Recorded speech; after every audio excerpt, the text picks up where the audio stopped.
말씀 보겠습니다. 말씀은 전도서 1장 2절에서 4절 말씀까지입니다. 하나님 말씀은 전도서 1장 2절에서 4절입니다. 전도자가 이르되 헛되고 헛되며 헛되고 헛되니 모든 것이 헛되되다. 해 아래에서 수고하는 모든 수고가 사람에게 무엇이 유익한가? 한 세대는 가고 한 세대는 오되 땅은 영원히 있도다. 아멘. 말씀 제목은 인간의 존재 가치라는 제목으로 말씀을 나누도록 하겠습니다. 인간의 존재 가치라는 제목으로 말씀을 나누도록 하겠습니다. 우리가 인간 할 때 사람은 누구인가? 세상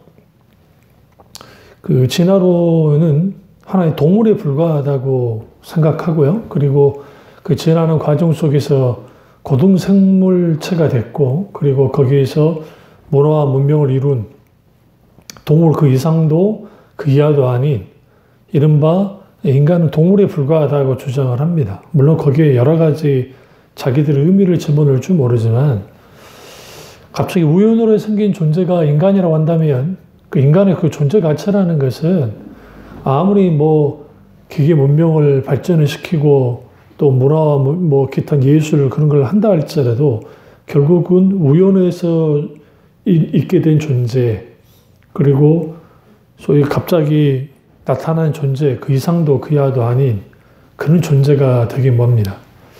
이걸 이제 공산주의가 말하는 유물론이라고 하고요. 또 자본주의 체계 속에서 있게 되는 것은 여러 가지 인간적인 의미를 많이 두긴 하지만, 그러나 그 인간의 어떤 그 출발 자체를 이 진화론에 딱 두기 시작하면 결국은 인간은 동물 그 이상도 그 이하도 아닌 그런 존재가 되고 맙니다. 점점 우리가 살기가 어렵다고 말하고요. 또 삶이 힘들어질수록 낙심하고 우울해하는 사람이 많습니다. 문제는 이런 힘들고 어려움 속에서 비관적인 삶을 벗어나지 못한 사람들이 있고, 또 그 좌절에서 빠져나오지 못해서 오늘날 나의 생애가 이게 전부라고 생각하고 이후에 하나님의 나라와 지옥에 대한 그런 그 생각을 하지 않기 때문에 너무너무 힘들고 어려우면 어쩔 수 없이 이 세상에 사는 고통보다 죽는 게 더 낫겠다는 생각을 가지고 이 세상을 등지는 분들도 있습니다. 우리가 이 염세주의, 쇼펜하우도 염세주의 철학자였고요. 결국은 자살해 죽으셨습니다. 괴테도 자살해 죽었고요. 알베르트 까미도 자살해 죽었습니다. 그 대단한 석학들이 인생에 대해서 깊이 생각했죠. 근데 보니까 인생을 살다 보니까 고통의 연속이고 힘듦의 연속이고 살고 살다 보니 이게 참 별거 없더라는 거예요. 그 마지막 자기의 생애의 마지막을 자기의 어떤 그 주체성을 가지고 자기의 생명을 끊겠다고 하는 그런 것까지 나아갑니다. 그게 염세주의에 빠지면, 깊은 염세주의에 빠지면 그렇게 되어집니다. 그 염세주의에 빠지면 세상이 허무하고, 그리고 그 세상에서 내가 겪게 되고 하는 일련의 이 모든 것들은 결국은 나라는 존재를 둘러싸고 고통만 가져다 준다라고 생각하기도 합니다. 그런 의미에서 우리가 전도서를 잘못 읽게 되어지면 염세주의적인 말씀이라 생각하는데 절대로 그렇지 않습니다. 왜 그러냐면 이 전도서는 해 아래 새 것이 없음을 분명하게 말합니다. 그러니까 해 아래 새 것이 없고 결국은 보시죠. 전도서 2장 18절을 보시면 내가 해 아래서 내가 한 모든 수고를 미워하노라 나누이 이는 내 뒤를 이을 이에게 남겨주게 됨이라. 22절 사람이 해 아래에서 행한 모든 수고와 마음에 애쓰는 것이 무슨 소득이 있으랴. 일평생에 근심하여 수고하는 것이 슬픔뿐이랴. 그의 마음이 밤에도 쉬지 못하니 이것도 헛되도다. 그러니까 해 아래에서 행하는 모든 수고와 애쓰는 것이 헛되다는 거예요. 그러니까 이 허무함을, 해 아래에서의 모든 삶의 허무함에 대해서 말합니다. 그러니까 이 허무함이라는 것은 어리석은 그런 자부심을 말하는 게 아니에요. foolish pride가 아니라 이거는 오히려 고호함을 뜻합니다. 다시 말하면 목적 없는 삶을 의미합니다.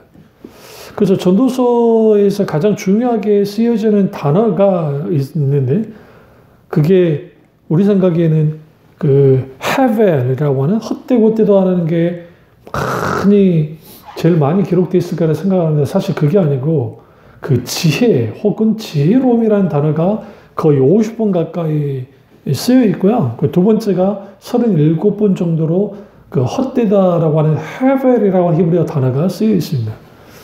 그 무엇이 더 중요한 거냐? 그러니까 헛됨에 대한 이 문제를 해결하는 길은 결국은 지혜이고 그 지혜는 단순히 살아가는 어떤 자기의 어떤 그 지혜를 가지고 살아가는 그런 단순한 그것은 아니고 지혜는 하나님이 주시는 분별력 그리고 하나님이 주시는 통찰력을 포함하고 있는 것을 그 지혜라고 합니다. 그런데 이 지혜를 가지고 있는 그 사람들은 결국은 자신의 존재 가치, 인간의 존재 가치가 어떤 존재인가라는 것에 대해서 분명하게 알게 됩니다. 그런 의미에서 지혜자였던 예루살렘 왕 전도자, 혹은 이 사람은 그 솔로몬인데, 그 솔로몬이 이제 그 전도서 전체 내용 속에서 인간의 존재 가치가 어떤 의미인가에 대해서 분명하게 말하고 있습니다. 첫 번째는 전도서 1장에서 6장까지 인간이 어떤 존재인가라고 할 때 인간은 참된 행복과 만족을 얻기 위해 있으지만 그 노력이 부질없다는 결론에 도달하고 결국 모든 것이 헛되다라고 말합니다. 그러니까 인간의 존재 가치는 내가 뭔가 성취하고 뭔가 이룸으로써 성취감을 느끼고 내가 정말 자랑스럽게 여기긴 하는데 그러나 인간의 결국은 이룬 이 모든 노력들이 해 아래 새 것이 없다는 그 말씀처럼 이게 헛되라라는 거예요. 그러면 왜 헛되냐? 인생의 이 모든 부분에 있어서 굉장히 수고로움을 가지고 살아갑니다. 그런데 그 수고로움이라는 것이 어느 시점에 끝나버리면 괜찮은데 이 수고로움이 또 다른 수고로움이 계속적으로 반복해서 다가옵니다. 그런 의미에서 우리가 인간의 존재 가치는 내가 뭔가 이룸으로 뭔가 내가 내세울 만한 직업을 가지고 내가 뭔가 성취를 했기 때문에 나는 이런 존재야라고 할 수 없어요. 왜 그러냐면 그것은 내가 이룬 거예요. 그러니까 필요 없다는 거 아니에요. 참 귀한 것이에요. 그러나 인간의 존재 가치는 내가 뭔가 이뤄낸 것, 그 결과물이 나인 것이 아니라 나는 나 자신으로서의 그 포지션, 그러니까 하나님과 나 사이에 올바른 관계를 갖고 있을 때 인간은 바로 인간의 존재 가치를 가지고 살아갈 수가 있습니다. 이 부분을 그 주님이, 그러니까 이 사람들이 왜 그러면 그렇게 마음에 이런 그 허망함, 그러니까 엄청난 일들을 이뤘음에도 불구하고 성공을 했음에도 불구하고 왜 사람들이 그렇게 허전해하고 때로는 공황장애에 빠지기도 하고 그렇게 될까? 그 이유는 이거예요. 그 전도서 3장 9절부터 보겠습니다. 일하는 자가 그의 수고로 말미암아 무슨 이익이 있으랴? 하나님의 인생들에게 노고로 주사 애쓰게 하신 것을 내가 보았노라. 하나님이 모든 것을 지으시되 때를 따라 아름답게 하셨고 또 사람들에게는 영혼의 사모한 마음을 주셨느니라. 그러나 하나님 하시는 일을 시종을 사람이 측량할 수 없게 하셨도다. 여기서 우리는 뭘 할 수 있냐면 인간의 한계예요. 모든 인간의 한계가 있다는 겁니다. 대단한 권력자도, 대단한 능력가도, 대단한 대단한 지식을 가지고 있는 사람이든 어떤 사람이든 간에 그들은 한계를 갖고 있고 그리고 그 영혼을 사모하는 마음, 하나님의 그 파스칼이 아우구스티누스도 마찬가지지만 하나님으로만 채워질 수 있는 부분이 있다고 하는데 하나님으로 채워지지 않으면 인간은 곧장 거기에서 계속 여러 공허함과 또 이 불완전함으로 인한 그런 불안함을 가지고 삽니다. 그러니까 이러한 것들은 결국 인간의 참된 행복과 만족을 위해서 내가 아무리 했어도 모든 것이 헛되다는 것은 결국은 내 마음과 내 방법과 내 뜻을 가지고 막 살아가서 어느 정도 뭔가를 이룬들 결국은 마지막에는 허무한 것이라는 거예요. 이 부분을 전도서 기자가 분명히 말합니다. 그러니까 오늘날에는 인간의 존재 가치를 이제 특별히 운동선수나 그 다음에 연예인들 그리고 그 사람들을 이제 몸값이라는 표현을 쓰잖아요. 그리고 또 직장인들은 이제 연봉이 얼마냐, 그 사람이 다니는 직장 그리고 그 사람이 받는 돈의 크기에 따라서 그 사람의 능력과 비례한다고 봅니다. 또 뭐 대박을 터뜨린 예를 들어 식당이라든지 그런 어떤 사업을 하시는 분들 그러면 연매출 얼마인가 또 월매출 얼마인가 그것을 통해서 그 사람들의 가치를 이제 먹여주죠. 그러니까 자본주의에 살고 있는 상당수의 가치 매김이라는 것은 명예와 혹은 인기와 그리고 돈이에요. 그러니까 명예, 인기, 돈, 그리고 권력. 그러니까 이런 것들이 이제 계속적으로 인간의 가치에 대해서 가치를 평가하고, 그러니까 이제 당연히 내가 어떤 대학을 나오고 어떤 또 집이 오르고 얼마만큼 내가 연봉을 많이 받고, 얼마만큼 내가 지위가 많이 올라가고, 또 얼마나 많은 돈을 가질 뿐만 아니라 얼마나 많은 강력한 권력을 가졌느냐에 따라서 자기 가치의 척도가 달라지기 때문에 사람들이 그걸 추구해 나갑니다. 그러니까 그걸 얻으면 행복할 것 같고 그걸 얻으면 만족할 것 같은데 오늘 솔로몬이 뭐라고 그래요? 그거는 헛되다는 거예요. 왜 그러냐면 솔로몬은 누구보다도 엄청난 부자였고요. 그런 왕자로 태어나서 사실은 왕자의 자리에 왕이 되게 어려운 자리에 있었지만 하나님이 그를 선택하셨고 결국 그는 왕이 됐습니다. 그리고 그 아버지 다윗이 이루었던 모든 것들을 유산으로 받고 그가 나라를 더 부강하게 만들었습니다. 그뿐 아니라 그의 지혜가 소문이 나서 이디오피아 여왕이 와서 같이 지혜에 대해서 나누고 같이 토론도 하고 여러 가지 관계를 갖기도 하고 그리고 또 열국들이 어쨌든 솔로몬 왕을 칭송하는 일이 있었고 그가 이루어낸 업적들 소위 말하는 엄청난 화려한 왕궁과 그리고 성전 건축과 기타는 이러한 것들이 또 강력한 군사력 이러한 그러니까 이러한 것들이 그에게 자랑거리가 됐었지만 결국 그걸 하면 행복하고 만족을 얻을 줄 알았는데 막상 이 모든 것을 얻어보니 모든 것이 헛되다는 거예요. 그래서 인간의 존재의 가치는 헛된 거라는 거예요. 첫 번째가. 헛되다라고 하니까 이제 그러면 너무 염세적이지 않습니까? 이제 그걸로 끝나면 그럴 수 있겠죠. 그러니까 하나님이 인간을 창조하실 때에 흙으로 지었다고 그러잖아요. 그러니까 우리 한글 성경에 흙으로 되어 있는데 이제 히브리어는 아파 아파는 민 티끌로 지으셨다 했어요. 그러니까 여기서 티끌은 먼지를 뜻합니다. 우리 창가에 먼지가 쌓일 때 있잖아요. 훅 불면 날아가잖아요. 그런 걸로 인간을 만드셨다는 거예요. 이건 뭐냐면 인간은 그만큼 연약하고 약한 존재로 창조된 겁니다. 그러니까 그래서 인간이 자기 자신이 잘났다 할 수가 없어요. 우리는 잘났지 않았어요. 당연하죠. 우리는 하나님 앞에 나 잘났습니다 라고 할 수 있는 존재가 아니란 말이죠. 그렇다고 한다면 우리는 반드시 여기서 알아야 될 게 뭐냐면 반드시 우리가 나의 잘남, 나의 어떠한 본냄, 내가 이루은 성과, 나의 직업을 나와 동일시하는 판사면 내가 판사인 거, 나는 판사로서의 존재, 대통령 내가 대통령으로서의 존재. 그러다 보니까 거기에 소위 과거에 루이 18세나 16세인가요? 18세인가? 어쨌든 왕권 신수들 같은 자기 자신은 아주 다른 존재라는 잘못된 선민의식을 가져요. 그러니까 자기보다 뭔가 좀 지위가 낮고 하는 사람들을 깔보고 하는, 교만을 드러내는 그런 게 교육 공동체 안에 들어오면 아주 복잡해지고 아주 힘들어집니다. 그 왜 그러면 인간의 존재 가치를 뭔가 그들이 이룬 성과, 그들이 이룬 업적, 그들이 이룬 그런 거예요. 그러니까 세종대왕이 존경받는 이유가 뭘까요? 그분이 한글을 창조하셨고 여러 이유로 하셨죠. 그리고 했는데 그럼에도 불구하고 그분이 가졌던 것은 그 애민. 그러니까 백성을 사랑했던 거 아닙니까?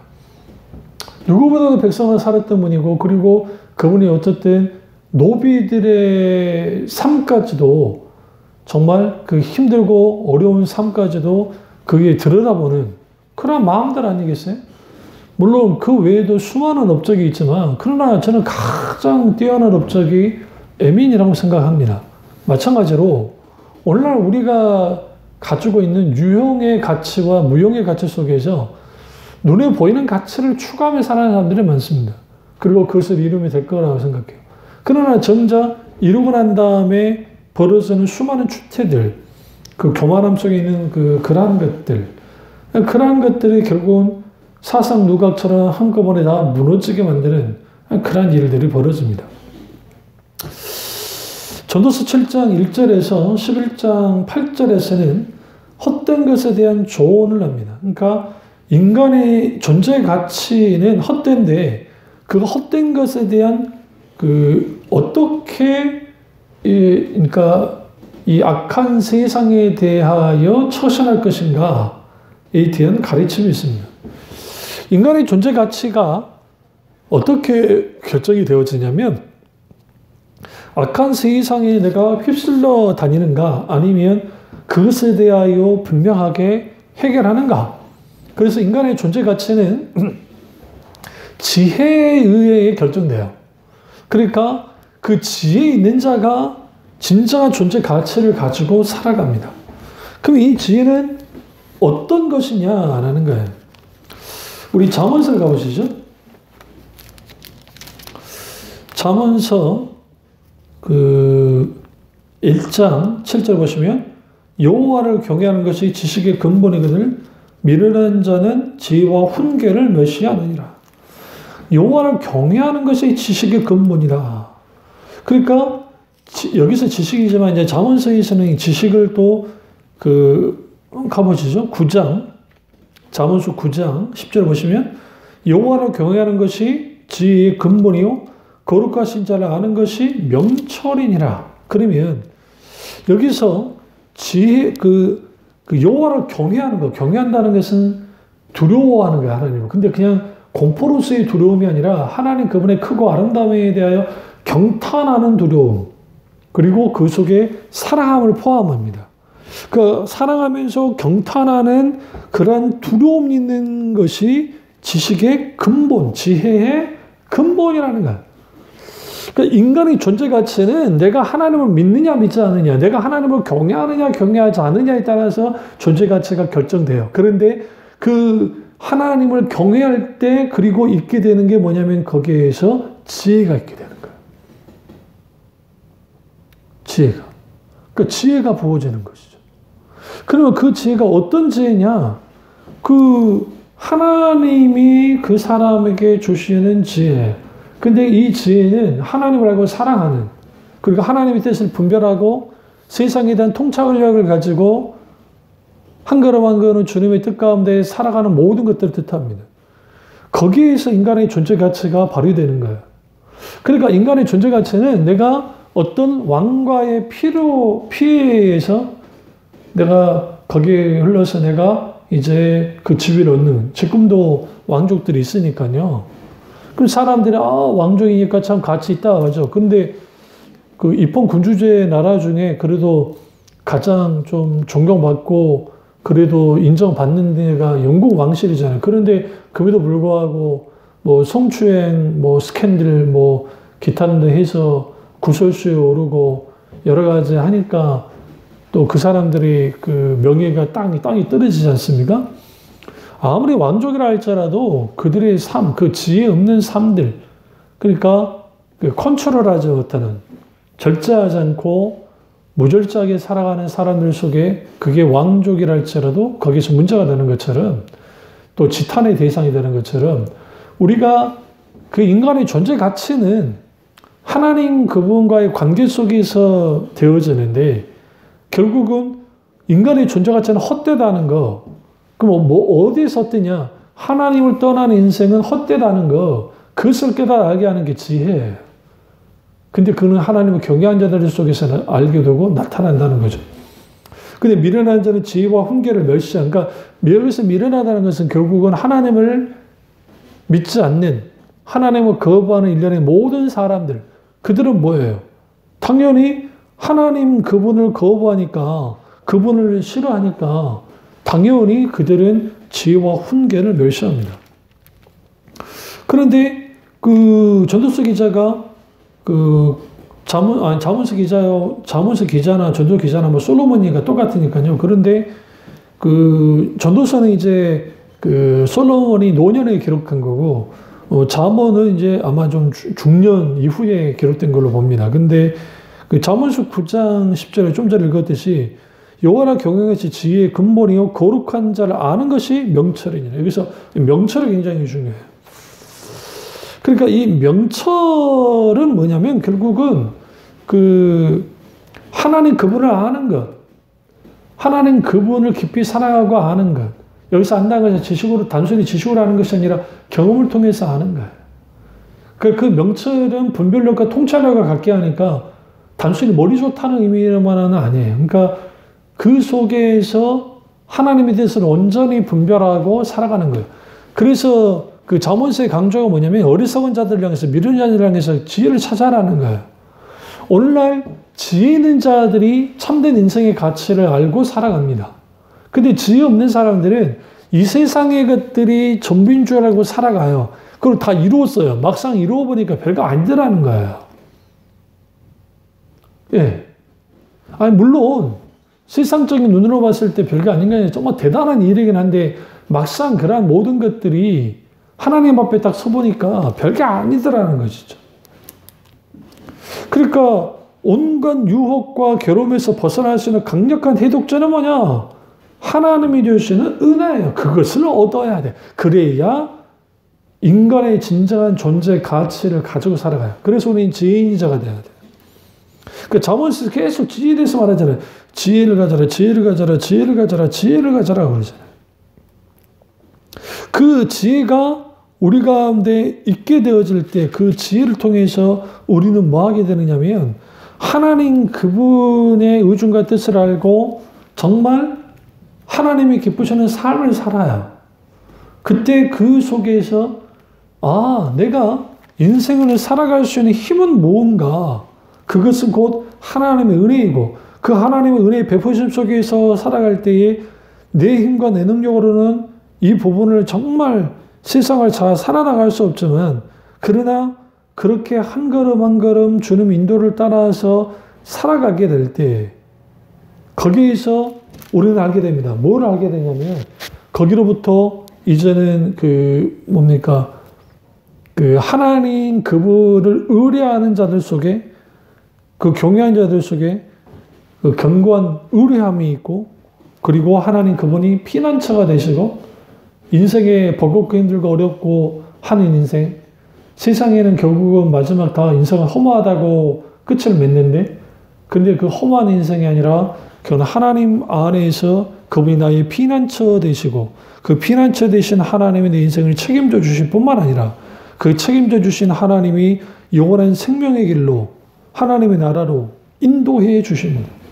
가치 있고 소중한 인생으로서 살아가게 되는 거예요. 이게 굉장히 중요합니다. 이게 뭐와 연결됐다고요? 지혜와 연결되어 있습니다. 그 하나님이 주신 그 지혜가 우리 가운데 있게 될 때에 우리는 결국은 우리의 계획을 우리의 어떤 여러 가지 그 계획을 세워서 막 이렇게 할 거라고 하지만 결국은 인간의 세운 계획이 다 되지 않습니다. 오직 여호와의 하나님의 뜻만이 완전히 서게 됩니다. 그러니까 우리는 거기에서 뭘 배우느냐? 한 걸음 한 걸음 하나님과 발맞춰 걸어가는 그러한 인생을 살게 될 때 그 자체가 가치가 있고 그 자체가 우리에게 소중한 게 되는 겁니다. 그래서 그 잠언서 19장 23절에 이렇게 말합니다. 잠언서 기자가 여호와를 경외하는 것은 사람으로 생명에 이르게 하는 것이라. 경외하는 자는 족하게 지내고 재앙을 당하지 아니하느니라. 경외하는 것은 사람으로 생명에 이르게 하는 것이다 하는 거. 우리에게 하나님의 생명에 이르게 되어져요. 그런데 그 경외하는 자는 족하게 지낸다. 그러니까 진정한 인생의 만족을 누리며 살아가는 거예요. 내가 돈을 많이 벌었어요.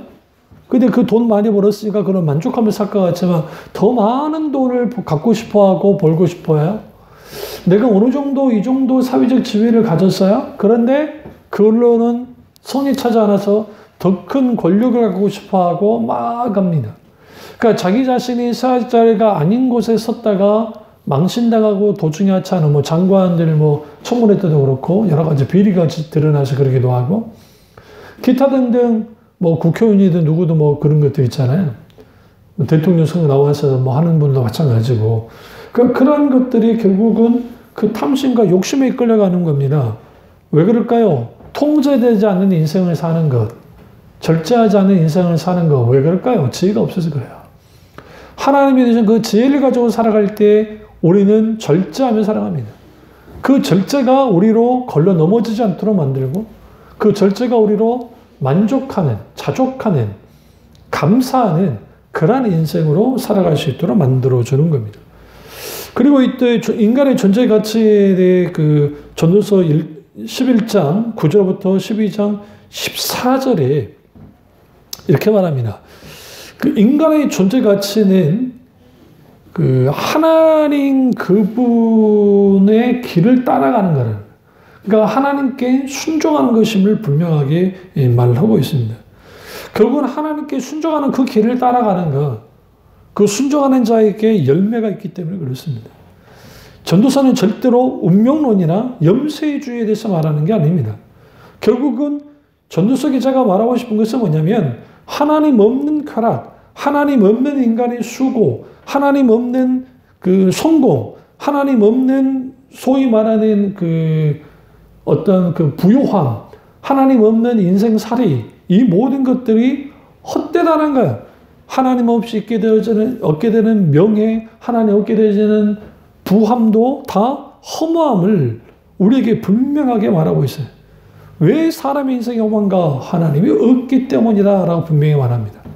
그렇다 한다면 인간의 존재 가치는 순종함을 통해서 매겨져요. 그 이유는 뭐냐면 우리가 아무리 설교를 듣고 아무리 뭘 해도 우리가 말씀에 대한 믿음으로 순종함이 없으면 어떤 열매도 없습니다. 그러니까 우리가 무슨 행함을 앞세우는 신앙생활을 하자는 말이 아니에요. 그게 아니라 반드시 우리의 신앙이, 우리의 믿음이, 우리가 들은 그 말씀으로 삶을 살아내야만 해요. 그것은 우리의 의지와 우리의 노력으로만은 되지 않아요. 분명히 하나님의 은혜가 있어야 되고 그리고 하나님이 주시는 선한 의지가 발동되어야만 합니다. 그런데 그렇게 우리가 살아낼 수 있는 그 길은 뭐냐면 결국 내가 하나님 그분 앞에 나는 하나님 앞에 아무것도 아니라는 실질적인 그 자기 인식을 하고 인정을 하는 것이죠. 하나님 나는 헛된 존재입니다 라고 하는 자기 가치를 인정하고 첫 번째, 그 두 번째 하나님의 지혜 없이 살아가는 이 모든 것들 결국은 그는 가치 없는 것을 쫓는 것이고 하나님의 지혜를 가질 때만이 진정한 인생의 진정한 존재 가치를 가지고 살 수 있다는 것을 분명히 우리는 알아야 되고 분명히 그 지혜를 붙잡아야 됩니다. 그리고 세 번째 오늘 계속 말한 것처럼 순종하는 거죠. 하나님 말씀을 따라가는. 왜냐하면 그것이 열매와 연결이 되기 때문에 그렇습니다. 한 사람의 인생의 가치는 열매로 결정돼요. 그러니까 예수님께서 마태복음에서 그 사람이 어떤 존재인지 뭐 선지자 노릇하고 주여 주여 한다 할지라도 그들이 불법을 행하는 자들 했던 이유는 뭐냐면 주여 주여 하고 귀신을 쫓아 병든 자를 고치고 막 이적을 행했는데 그들이 뭐가 없어요? 온전한 제대로 된 열매를 맺지 못하다라는 거예요. 근데 우리는, 그 인간은 대부분이 뭐를 쫓냐면, 대체로 다 뭐죠? 일어나는 현상을 많이 쫓아요. 마태복음 7장 가보세요. 7장, 이제, 16절부터 보시면, 마태복음 7장 16절 찾으세요. 같이 보시죠. 그들의 열매로 그들을 알지니, 가시나무에서 포도 엉겅퀴에서 무화과를 따겠느냐. 이와 같이 좋은 나무마다 아름다운 열매를 맺고, 못된 나무가 나쁜 열매를 맺나니, 좋은 나무가 나쁜 열매를 맺을 수 없고, 못된 나무가 아름다운 열매를 맺을 수 없느니라. 아름다운 열매를 맺지 아니하는 나무마다 찍혀 불에 던져지느니라. 이러므로 그들의 열매로 그들을 알리라. 그럼 우리가 좋은 나무가 되는 것, 그것이 인간의 존재 가치를 결정줘요.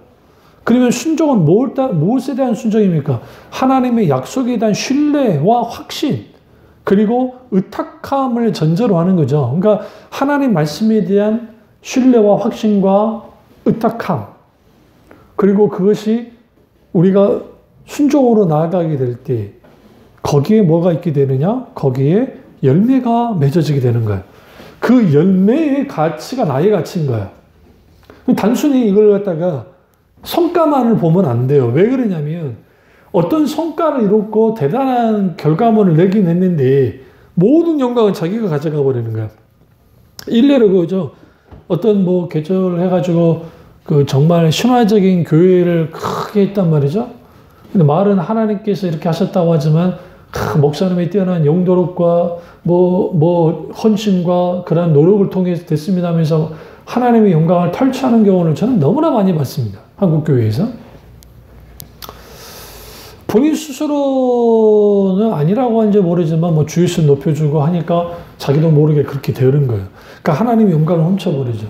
사실요, 그렇게 될 수 있으니까 하나님께서 그렇게 하도록 하실 수도 있어요. 근데 이제 문제는 그러면 아주 작은 교회 목회하는 목사님들, 그분들이 그러면 성과가 없으니까 그러면 아주 열매 없는 목회를 하고 있는 겁니까? 그렇지 않다는 거예요. 만약에 그렇다고 한다면 예레미야는 어떻게 할까요? 예레미야는 그의 사역에 큰 성과가 없었습니다. 사실 들여다보십시오. 예수님도 마찬가지예요. 예수님 공생애 3년 동안 정말 사역을 감당하셨는데, 근데 예수 입장 못 배우고 돌아가시고 다들 도망치고 꽤 부시셨잖아요. 예수님이 부활하지 않으셨다고 한다면 제자는 그걸로 끝났을 거라고요. 그러니까 또 세례요한도 마찬가지죠. 세례요한도 6개월 사역하고 끝나버렸어요. 그러면 그의 제자들이 좀 있긴 있었지만 그의 사역이 실패한 겁니까? 절대로 그렇지 않습니다. 우리 여기에서 분명하게 할 게 뭐냐면 엘리야도 그렇고요. 눈에 보이는 성과가 나타나지 않아도 그 성과보다는 내가 얼마나 하나님의 뜻에 맞춰 그분의 뜻에 의해 내가 정말 순종했는가. 열매는 하나님이 보시고 평가하실 거라는 거예요. 그러니까 여기에서 우리가 굉장히 조심해야 할 게 뭐냐면 성과 위주의 교회들, 그러다 보니 수단과 방법을 안 거리고 다른 교회들을 채가는 그러한 일들을 서슴없이 했던 게 한국교회 아닙니까? 그러다 보니 작은 교회들이 죽어나갔고 우리나라의 신화를 이끌어냈던 교회들의 상당수가 작은 교회들을 다 흡수해서 한 경우가 굉장히 많았습니다. 정말 불신자들 정말 주님께로 인도해서 하는 교회도 있었긴 있었겠지만 그러지 못한 게 굉장히 많았어요. 그 배경 속에 성장해서 거기에 어마어마하게 커진 교회들이 많고요. 그럼 그 열매는 뭘까요? 단순히 눈에 보이는 성과와 건물과 그것만으로는 평가 안 돼요. 그러니까 하나님이 오실 때 착하고 충성이 종할 때는 즉시 순종하여 나아가는 자들, 그 말씀에 의지하여 순종하는 자들 속에 열매가 있습니다. 마찬가지로 오늘 전도서 기자도 그 말을 하는 것이죠. 결국은 순종하는 자, 그 순종하는 삶을 사는 사람들, 정말 창조주 하나님을 기억하고 살아가는 인생, 그 인생의 진정한 존재 가치를 가지고 살아간다는 거예요. 우리 이 사실을 깨닫고 나는 정말 어떤 존재의 가치를 가지고 사는 사람인가 한번 생각해 보십시오. 비록 내가 좋은 대학을 나오지 못했고 비록 내가 대단한 비싼 아파트에 살지는 못하지만 그것이 나의 존재 가치인가? 그렇지는 않아요. 내가 명품을 걸치지 않았고 하지도 않았지만 내게 소중한 하나님, 그 하나님이 나의 하나님이시고 내가 그분의 자녀라고 한다면 나는 진정한 오늘 존재 가치를 가지고 살아갈 때 거기에 가장 소중한 것은 하나님 평가와 하나님께 인정받는 겁니다. 하나님의 좋은 평가와 착과 충성의 종이라는 그런 하나님께 인정받음을 통해서 진정한 존재 가치를 누리며 살아가는 교도 되시기를 주님의 이름으로 축원합니다. 기도하겠습니다. 사랑의 주 역사주 은혜의 주님 우리와 함께 하시고 우리가 어떤 상황과 환경과 여건 속에서도 진정한 존재 가치를 가지고 살아가는 우리가 될 수 있도록 은혜 베풀어 주시옵소서. 주님만이 홀론과 받기 원하고 예수님의 이름으로 기도드립니다. 아멘.